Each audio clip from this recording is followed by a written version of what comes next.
අයිබෝන් අද අපි කතා කරමු මේ අපේ සතුන් අතර තියෙන කන් අමාරුව ගැන.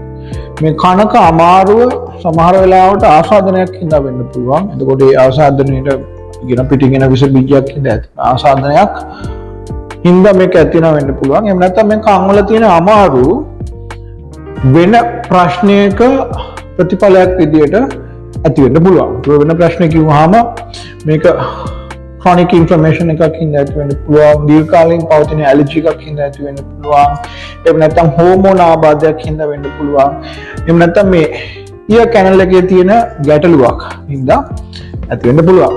ඒකට දැන් කන් වල ප්‍රශ්නයක් ගත්තාම ප්‍රධාන දේ තමයි මේක ආසාදනයක් නම් අපිට පිටින් බාහිර දාන drops වලින් සහ තව දෙන මෙඩිකේෂන්ස් වලින් අපෙන් අඩු කර ගැනීම හැකියාවක් තියෙනවා. දැන් සමහර වෙලාවට අපි දැකලා තියෙන සමහර කන් ආසන අවුරුදු ගණනාවක් තියෙනවා, මාස ගණනාවක් තිස්සේ සමහර වෙලාවට විශ්දිනවා.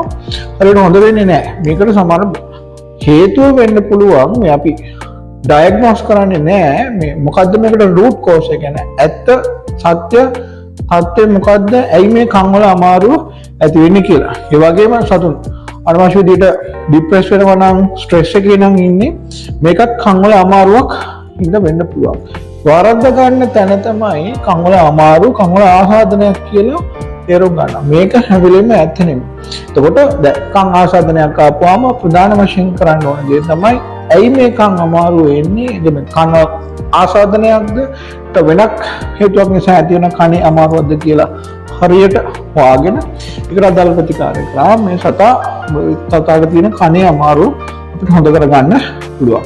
මේක ඉතාම වැදගත්. මොකද කන් වල අමාරු හින්දා අපිට වගේම තමයි මේ සතු බොහොම අපහසුතාවයට පත් වෙනවා, වේදනාවෙන් පෙළෙනවා. ඒකට කන්නේ නැති ප්‍රශ්න ගොඩක් ඇති වෙනවා. ඒකට මේක හොඳ කරගත්තාම ඔවුන්ගේ කලින් අපි දැක්ක විදියට සතාව අත් කරගන්න පුළුවන්. අයිබෝන්.